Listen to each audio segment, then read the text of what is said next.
Smart सुगरणींसाठी खूपच फायदेशीर 40 kitchen tips. 1. केळ्याच्या घडाला देठाजवळ प्लास्टिकचा कागद गुंडाळून ठेवल्यास केळी 4-5 दिवस चांगली टिकतात। 2. रात्री झोपण्यापूर्वी किचनचा ओटा शेगडी नीट स्वच्छ करा, ज्यामुळे किचनमध्ये झुरळ अथवा कीटक होणार नाही। 3. खोकला झाल्यास कोरफडीचे पान भाजून हाती बलक काढून त्यात हळद मिसळून खावे। 4.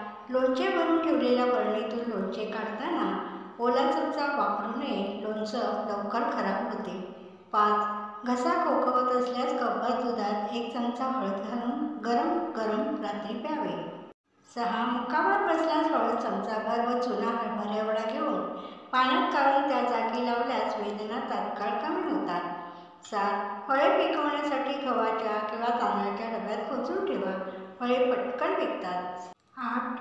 पोटात गॅस धरल्यावर 2 चमचे लिंबाचा रस घेऊन त्यात डाळी एवढा सोडा घालून तो प्यावा। 9.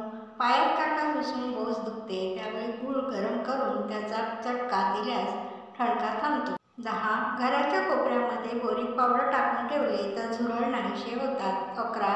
ओल्या खोबऱ्याच्या वाटीला आतून मीठ लावून ठेवल्यास त्या 2 दिवस ताज्या राहतात।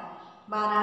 मिठाच्या बरणीवर टिश्यू पेपर ठेवून झाकण घट्ट लावल्यास मिठाला पाणी सुटत नाही।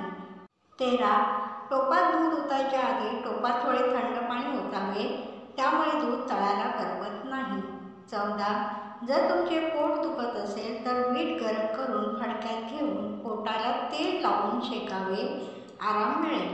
15. ताक आंबट असल्यास त्यात पाणी घालून ठेवावे, वरचे पाणी थोड्या वेळाने अलगद काढून टाकावे, आंबटपणा कमी होतो। 16. न्यूजपेपरवर कधीच चपाती ठेवू नका, कारण न्यूजपेपरचा कलर चपातीला लागते, ते आपल्या हेल्थसाठी घातक आहे। चपातीच्या डब्यात बटर पेपर किंवा स्वच्छ सुती कापड ठेवू शकता।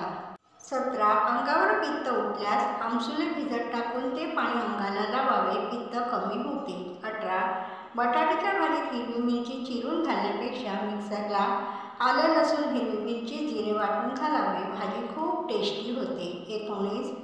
मोड आलेली मटकी शिजवताना पाणी न घालता वाफेवर शिजवावी, म्हणजे मटकी चवीला अप्रतिम लागते। 20. जर ग्रेव्हीमध्ये तेल किंवा तूप जास्त झाले तर फ्रीजमध्ये थोडा वेळ ठेवा, नंतर वर तरंगणारे तेल स्थिर होईल आणि आपण ते सहजपणे काढून ग्रेव्ही गरम करून खाऊ शकतो। 21. पायाचे तळवे खूप दुखत असेल तर तळपायाला खोबरेल तेल लावून पाय व काशाची वाटी काळी होईपर्यंत घासावे, विकार कमी होतात। 22. मिक्सरची पाती धारदार ठेवण्याकरिता महिन्यातून किमान एकदा तरी साधं मीठ ग्राइंड करावं। 23. चेहऱ्यावर चमक आणण्यासाठी दही, बेसन, हळद, मध मिक्स करून चेहऱ्यावर लावा आणि 10 मिनिटांनंतर चेहरा धुवा। 24. तांदूळ, गहू किंवा कोणतेही कडधान्य खूप दिवस टिकवण्यासाठी त्यात थोडे मीठ घालावे आणि मिक्स करावे, त्यामुळे कीड, बुरशी लागणार नाही। 25. ज्या लोकांना बौद्धिक काम जास्त असतात त्या लोकांनी थकवा येऊ नये, उत्साह टिकून राहावा, यासाठी काळा चहा अवश्य घ्यावा।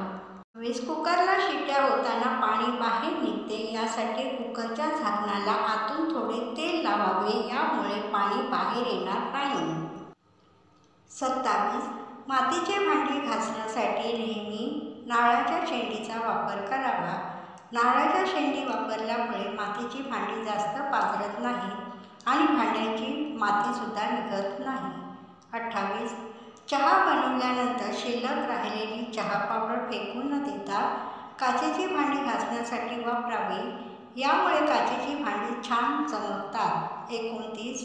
किचनमधील किसणीला धार लावण्यासाठी किसणीवर चिनी मातीचा कप घासावा, यामुळे किसणीला आपोआप धार लागते। 30. बटाट्याचे पराठे चवदार करण्यासाठी त्यात कसुरी मेथीचा समावेश करावा, यामुळे पराठे अधिक चविष्ट लागतात। 31. किचनमध्ये वास येऊ नये यासाठी किचनची लादी किंवा टाईल्स पुसताना त्यात थोडे जाडे मीठ टाका। 32. चहा जास्त सुगंधी लागण्यासाठी ते उकळताना पाण्यामध्ये सुकलेल्या संत्र्याची साल, वेलचीची साल आणि थोडासा अद्रक त्यामध्ये टाका, चहा खूप सुगंधी आणि टेस्टी लागेल। 33. फोडणीमध्ये कांदा परतल्यावर तिखट घालून परतल्यास चिकनला रंग व तवंग चांगला येतो. 34. जिऱ्याचे पाणी प्यायल्याने वजन कमी करण्यासाठी, पचनासाठी आणि रोगप्रतिकारक शक्ती मजबूत करण्यास फायदेशीर ठरते. 35. सोलकढीमध्ये नारळाचा रस ओतल्यावर कढी सतत ढवळत राहावी व बारीक उकळी आल्यावर लगेचच गॅस बंद करावा. 36. जिरे खराब होऊ नये म्हणून जिऱ्याच्या डब्यात 5-6 इलायची टाकून ठेवा. यामुळे जिरे चांगले राहतात आणि त्यात किडे होत नाही. 37. अळूची भाजी खाल्ल्याने अशक्तपणा कमी होतो, रक्तदाब नियंत्रित होते, डोळ्याचे आरोग्य सुधारते. 38. चिकनमध्ये कांदा जास्त घातल्यास थोडीशी गोडसर चव येते. तसेच खोबऱ्याचे वाटणही जास्त लावल्यास चवदारपणा कमी होतो. बेताचे वाटण लावल्यास चिकन जास्त चवदार होते. 39.